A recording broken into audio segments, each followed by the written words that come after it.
Naintindihan nyo na kung paano gawin yung equation to. Ngayon naman, gagawin ko na agad tong equation. Para mahanap tong cost ng notebook, pen, tapos pencil. Magiging yung ililit ko ulit na siya, x, y. Tatlo sila, magiging z na tong kabila.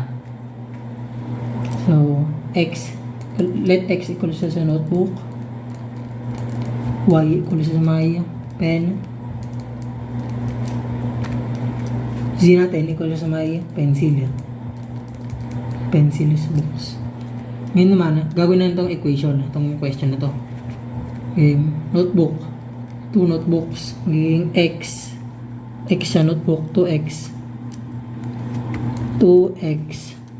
plus 3 pen, y plus 5 pencil, z equal sa may 85 pesos. Ito naman 3, 2, 4 magiging 3x plus 2y plus 4z. Kung naman siya sa may 91. Notebook, magiging x lang siya or pwede rin 1x plus 4 pen, 4y plus 3 pencil. Mag-ingat lang sa pagkuha ng data.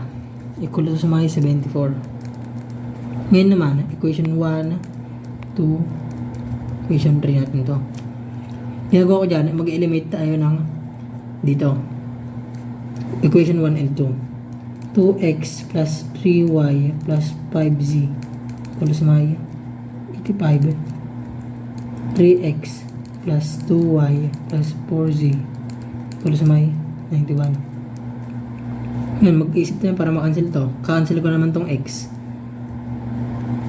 Equation 1 natin to. Equation 1 and equation 2. Dito siya nanggaling. Mag-minus na naman tayo. Mag-eliminate. Gusto ko laging kina-cancel yung sa gawing left to right. Kaka-cancel natin tong x. Since pareha silang namumultiply sa 6. Kaya ito magiging 2. Lahat sila i-multiply sa 2. Tapos lahat 3 pala. Ito lahat i-multiply sa negative 2 para magiging negative 2. Negative 6, para maging negative 6 siya. Equal yan sa may 6x plus, dito siya, 3 times 3, 9y plus 15z. 85 times 3, 5 times 3, 255. Tapos dito man, negative 2 to, times 8 nandun, negative 6x. Minus yan pala. Mag-ingat lang din sa pag-multiply pag magkaiba ng sign. Negative pag pareho, positive. Negative 4y. Negative 8. Kasi dito, z. 91 times 2. 18.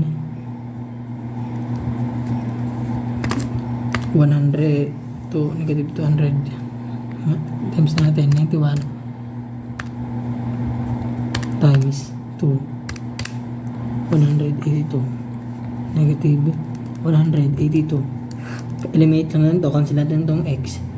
4y negative 4y tapos 9y magiging 5y plus natin yan 5y dito 8 tapos 15 plus 7 z equal sa may 255 minus 182 73. Ito gagamitin natin ito mamaya. Equation 4. Ngayon gagamitin natin equation 4. Solve naman natin. 1, 2. 2 and 3 naman tayo ngayon. 2 and 3. Equation 2 and 3.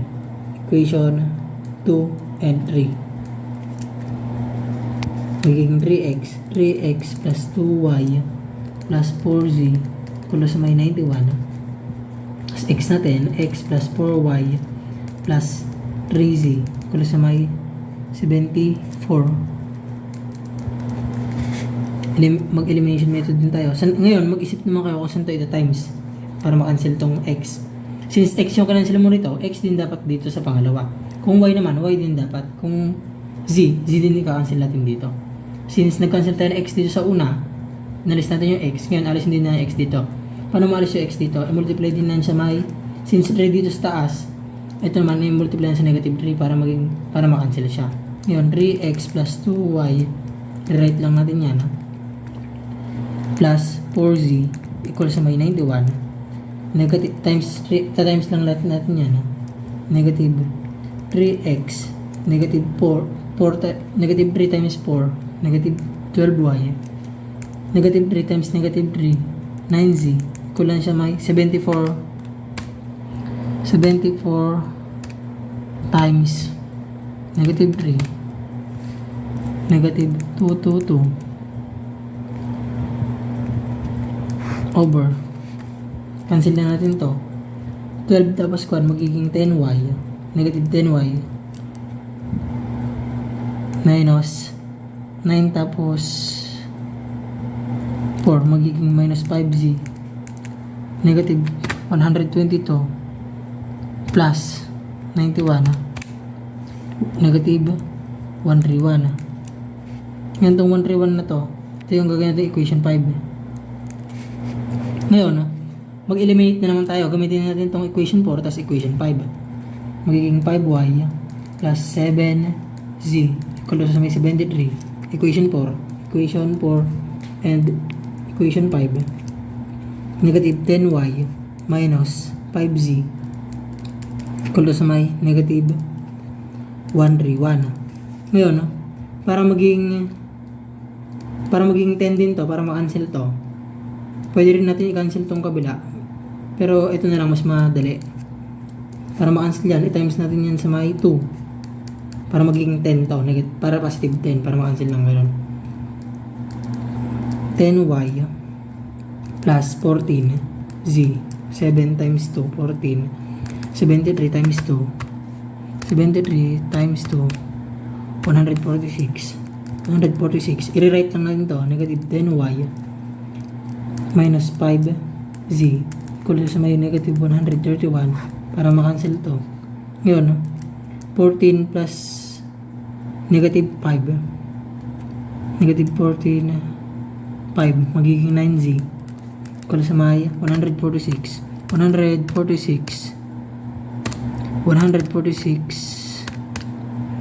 over, hindi pa pala, mag-count muna tayo, magpa-plus or minus. 146 minus 131, 15. Itong z natin, para maiwan tong z, cancel natin tong 9 over 9 natin both sides. Z equal sa may 15 over 9. 15 over 9, 5 over 3. Itong z natin is 5 over 3. Yung nakuha na itong z, i-substitute natin siya sa equation 5 or equation 4. Pwede sa equation 5, pwede rin sa equation 4. Z is equal to sa may 5 over 3. Ngayon, substitute na lang natin siya dito sa may positive. Ito negative itong isa. Pwede rin naman dito. 4 and 5. Substitute natin itong Z. 5y plus 7z equal to sa may 73. Yung let z is equal to 5 over 3. Kaya magiging 5y plus z 5 over 3 siya sa may 73. Ngayon, 5y, bring down lang natin yan, 7 times 5 over 3 equal sa may 35 over 3. 35 over 3, 73. Ngayon, bababa ulit natin to. Tapos, ililipat natin to rito. Magiging negative siya. 73 minus 35 over 3.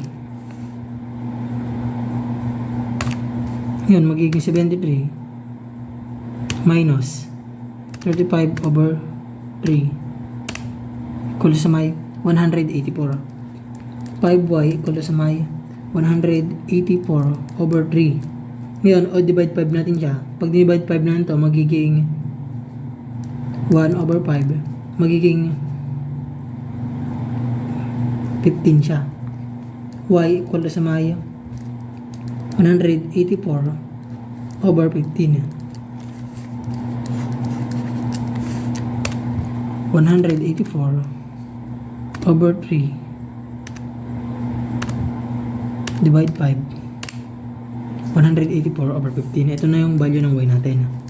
Ngayon, hanapin na itong, meron na tayong Z, meron na tayong Y. Gagamitin naman natin itong equation na number 1. Pwede rin itong 2, pwede rin itong 3. Ngayon, i-substitute na lang ulit natin. Gagamitin ko rito, equation number 1. Ito siya, 2x plus 3y plus 5z equal sa may 85. 2x natin, wala pa, yung hinarap natin, 2x plus ano yung 3, ano yung y natin, gamitin lang natin ulit itong 100, itong nakuha natin kanina, 184/15 plus 5, ano yung z natin, 5/3, substitute lang din natin yan, equal sa may 85.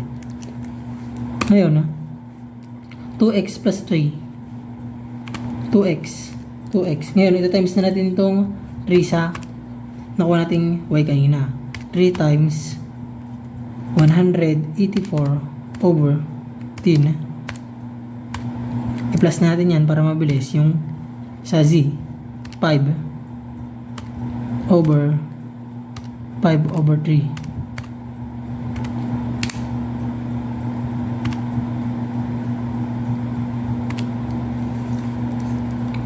677/15 equal to sa may 85. Ngayon, ito ililipat natin sa kabila. Magiging negative na to. Kaya magiging 2x equal to sa may 85 minus 677/15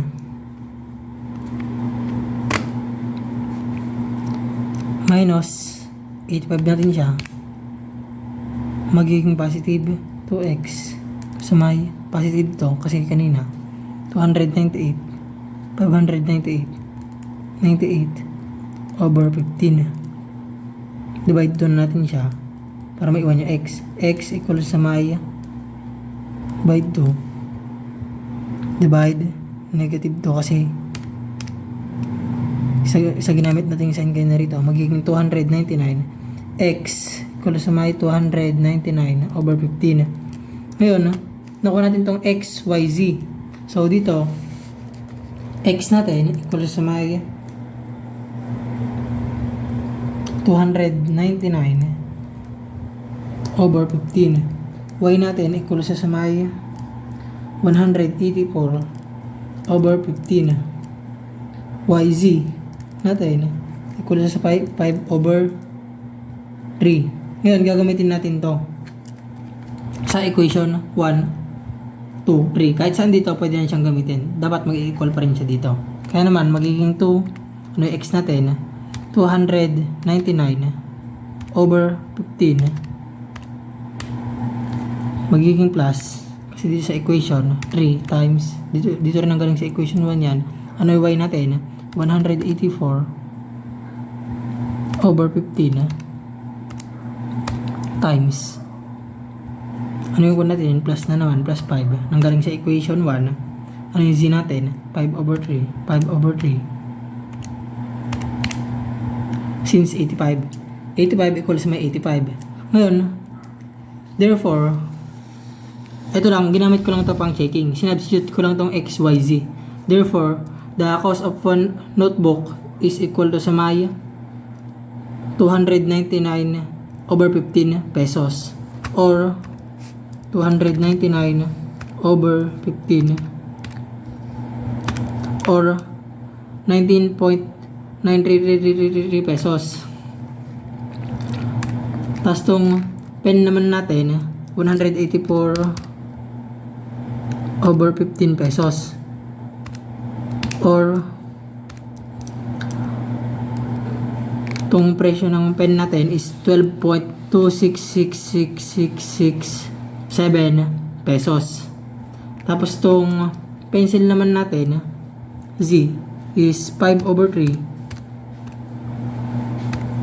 Equal natin yan. Magiging 1 pesos lang siya, 0.6666667.